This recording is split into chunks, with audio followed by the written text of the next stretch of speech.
Hello everyone, hope you're doing well. Today we are having a look at the BMD-4. This is one of the vehicles that is available in the summer landing events. You have to complete 10 tanker stars to be able to get access to it, and then if you get the 11th, you get yourself also a cool camouflage for it. Now Gaijin gave me this one as a test drive to be able to test out and make this video, so thank you for that. Of course, it is always appreciated, and I think going forward we're going to make some of these videos because at least before I generally thought, why do them in a way? But a lot of people on stream were asking to have a look, so I thought, why not make them? So let's talk about the BMD-4. I played a bunch of matches in it, tried to get a general feeling for the vehicle, and what I've got to say is I've really enjoyed it.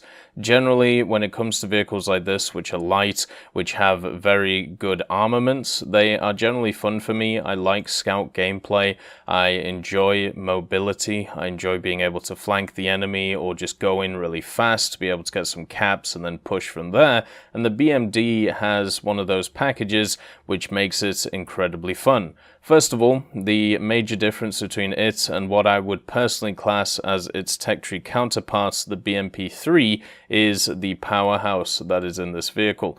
It only has a 450 horsepower engine, but it only is 13.6 tons, where the BMP-3 is 18.7 tons. This means that getting up to 60 kilometers an hour in the BMD-4 is very easy to do, and it has great acceleration all the way up to that as well. The vast majority of the time I've been motoring around in this thing very quickly, not just in going forward, but also in reverse. This thing can go 70 kilometers an hour backwards as well. So you can get into the fight quickly, you can get out of the fight quickly. It just feels really, really nice. Now the general armament of this thing is a 30mm 2A72, which you'll be used to if you've used stuff like the BMP-3. It has access to APDS, which pens up to 82mm. This is good for dealing with a lot of other lighter vehicles. It also has a stabilizer on it, and you can fire it on the move with really, really good guidance. The stabilizer is a vertical one, so it means that as long as you track the target well, you can do really good damage with it. It also is a secondary use at 8.7. You get a lot of early spawning helicopters, so the H-1G for example, and that 30mm is really good at taking them out because of its decent fire rate. It's not going to be able to do much against MBTs, but against stuff like Leopards, against stuff such as Beglet Panzers, TAMs, Raketans, Class 3Ps, you know, stuff like that, which is generally what you'll face, it does really, really well. The main gun on this thing is a 100mm 2A70, and this thing fires HE, which you'll never use, and then has access to ATGMs, which are actually pretty good. The main one being the 9M117M1. This is a tandem charge ATGM, meaning that if there is an ERA block, or if there is extra armor on the outside of something,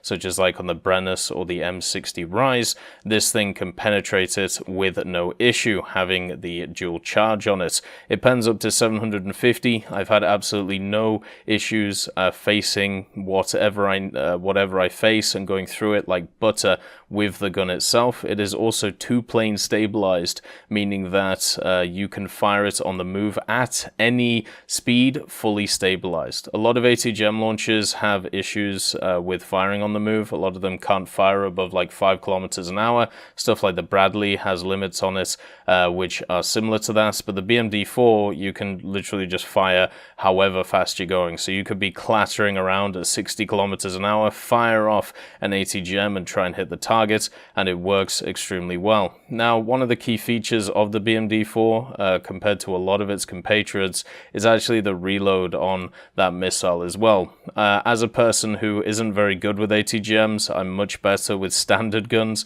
ATGMs, I miss quite a lot with them because of trying to track the target after firing the ATGM. With the BMD-4, coupled with the fact it has Gen 2 thermals on the gunner, and also the fact that you have a 5-second reload when it comes to this ATGM, if you miss one, don't worry, you can just fire another one really quickly.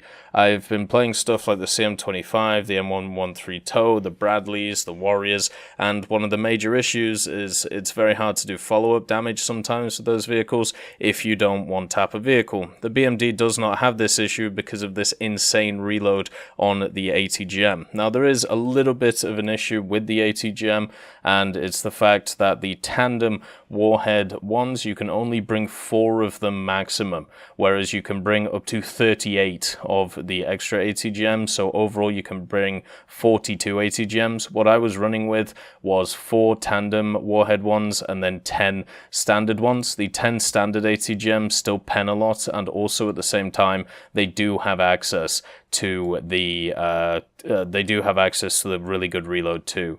So if I was going to compare this, as I said, to the Tech Tree compatriot, the BMP3, it's just a faster variant of it with a little bit less armor, but also packs a better punch because of the missile and also because of the reload rate. This thing also has commander's controls on it, meaning that if your gunner gets knocked out, you can still fire the guns. It also has a commander view. It doesn't have thermals though. It's a very similar system to the BMP3s that we have, so Gen 2 gunner and then only NVD's night vision on the commander, but it still works completely fine. The major issue you're going to run into in the BMD-4, and this is kind of the problem with the 8.7 lineup in general for the Soviets, you get up-tiered a lot into 9.0 and 9.3, especially against the Germans and also the Americans, and they have incredibly strong meta lineups, especially Germany at the tier. And what also is part of those lineups is G91R3s, G91R4s, and A4Bs and A4Es, basically AGM launches from the air. And because of the way that the BMD-4 is, it is maneuverable, but it doesn't have a lot of armor, so it gets overpressured very easily by AGMs, even if they land nowhere near you. So you can, in this vehicle, have a really strong 5 to 10 minutes. You can give your team the advantage in the game, but understand you're not normally going to survive the whole game because of this fact. A lot of the times while playing this, I was AGM'd, or even I was 30mm'd by stuff like G91R3s. I didn't actually really die too much from tanks, because what I was doing in this thing is flanking hard, taking control of certain areas of the map, and then pushing cap zones, and then pushing from there. It worked incredibly well. It's what I do in the BMP3, but in the BMD-4, you can just do it better. It's a fantastic little vehicle, and the 8.7 lineup for the Soviets is really good. With the T-62M1, one of my favorite medium tanks of the BR, which used to be 9.3, and it's in a much better spot at 8.7, and also the other light tanks that are around there. You've just got to be careful of the fact that you are going to die eventually, whether it is to a random AA, whether it is to a random G91 second spawn, whatever happens, you are going to get hit in the face, and it's going to hurt, but just understand you have the capabilities in this vehicle to be able to put your team on the front foot, which is very, very positive in this. It doesn't really have great air support. You know, I'm running it with the MiG-15 BIS and MiG-15. The reason for this is you get two 250s, and also you're able to deal with G91s pretty effectively, but it isn't the strongest compared to what the other nations have, which is a shame. But I suppose if you feel like it, you could up-tier this thing to maybe 9.3 if you wanted to use it with like the T-72A and the T-64A. It would still be pretty good as a passive scout and a pretty cheap spawn, so that would be something to have a look at.